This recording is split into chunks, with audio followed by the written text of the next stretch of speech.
এক প্রকার ওসিয়তি বলতে পারেন। যেমন বাংলাদেশে ওসিয়তরা আপনাদের কাছে পরিচিত।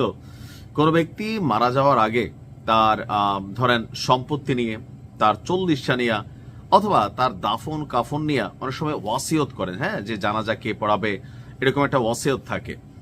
তো ট্রাম্পও এক ধরনের ওসিয়ত করে গেছেন মার্কিন সামরিক বাহিনীর প্রতি। আর এই ওসিয়ত কিন্তু আমেরিকা শতভাগ পূরণ করবে। পৃথিবীর মানচিত্র থেকে ইরান নামক যে রাষ্ট্রটা আছে এটাকে আসলেই কিন্তু মাটির সাথে একীভূত করে দিবে। সব বালি বালি দেখা যাবে, আর কিছুই থাকবে না। আসলে কি সম্ভব? সম্ভব।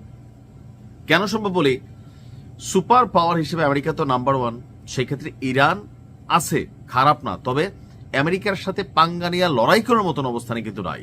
কেন হঠাৎ করে আসলো?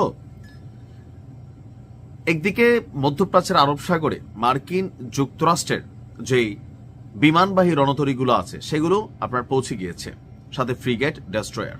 মধ্যপ্রাচ্য থেকে বিভিন্ন সামরিক যুদ্ধ বিমান সেখানে গিয়ে অবতরণ করছে।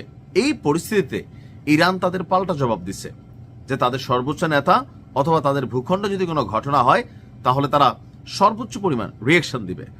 এমনকি ওই যে 2024-এর একটা ছবি দেখাইয়া বলছে ট্রাম্পরে যে বাবা, যদি তুমি কোনো ধরনের চিন্তা করো তাহলে ওইবার তো শুধু এরকম এদিক দিয়ে গেছে, তবে এবার এদিক দিয়ে যাবে না, এদিক দিয়ে ঠিক মানে চলে যাবে, সো সাবধান থাকো। এখন ট্রাম্পও তো কম যায় না।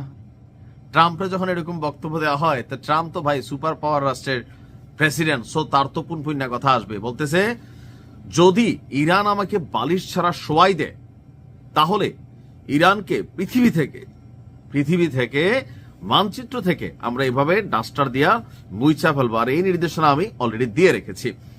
গতকালকে নিজেই এই তথ্য জানিয়েছে ট্রাম্প। ইরানের বক্তব্যের পর ট্রাম্প বলছে যে আপনার ইরান যদি কোনো ধরনের অভিযান তার বিরুদ্ধে পরিচালনা করে, অর্থাৎ সে ভয় পাচ্ছে। তার বক্তব্য হচ্ছে যে ট্রাম্পের আমার খুবই কঠোর নির্দেশনা দেওয়া আছে যদি কিছু হয়। অর্থাৎ মার্কিন সেনা যারা আছে তারা ইরানকে পৃথিবীর মানচিত্র থেকে আস্তে আস্তে করে মুছে ফেলবে। আর বলা হয়েছে যে গত বছর যেই অভিযানের কথা ছিল ইরানের মধ্যে, সেইখানে নামমাত্র অভিযান পরিচালনা করেছে আমেরিকা। তারা যদি সর্বশক্তি দিয়া সেখানে একটা অভিযান চালায় তাহলে মুহূর্তে এই টোটাল সিস্টেমকে, একটা দেশকে বালির সাথে মিশিয়ে দেওয়ার মতন সক্ষমতা আমেরিকার আছে নাকি নাই? আসলে আছে। এখন ইরানের সাথে ঝগড়া হলে সেখানে কি আপনার মনে হয় যে ধরেন রাশিয়া বা অন্যান্য দেশগুলো গিয়ে খুব বড় ভূমিকা নেবে? আমার মনে হয় না।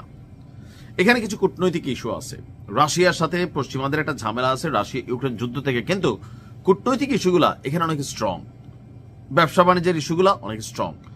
আর ভেনেজুয়েলার সাথেও রাশিয়া চীনের ভালো সম্পর্ক ছিল, কিন্তু নিকোলাস মাদুরোকে যেভাবে তুলে নিয়ে গেল ওই সময় তো তারা বাঁচাইতে পারে নাই। এরপরে বিবৃতি দিয়েছে, আওয়াজ দিয়েছে, বিভিন্ন কথাবার্তা বলেছে। তবে ইরান যেভাবে রাশিয়ার জন্য মানে একদম গলা পানিতে নেমে গেছিল, পুরো বিশ্বের মধ্যে অনেক স্যাংশন খাইছে, সম্পত্তি হারাইছে, বাটে পড়ছে, তাদের প্রেসিডেন্ট সাবেক শহীদ হয়েছেন, অনেকেই এখানে শাহাদাত বরণ করতে হয়েছে বা বিশ্ব শক্তিকে বৃদ্ধাঙ্গুলি দেখিয়েছে।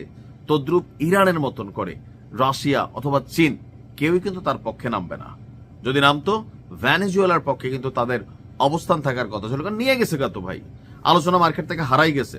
তো সেই ক্ষেত্রে ইরানের জন্য আলগা কিছু দেখাবে আমার এটা মনে হয় না। মানে আমেরিকার সাথে লড়াইয়ের মধ্যে গিয়া সামিল হবে। আর এরকম হইলে চীন অথবা রাশিয়া যে কোনো একটাদের যদি আমেরিকার বিরুদ্ধে অবস্থান নেয় তাহলে তৃতীয় বিশ্বযুদ্ধ শতভাগ হবে। এখন দেখা যাক আসলে কি হয়। তবে ট্রাম্প যে ভয় পাচ্ছে এটা কিন্তু নিশ্চিত। ভালো থাকুন।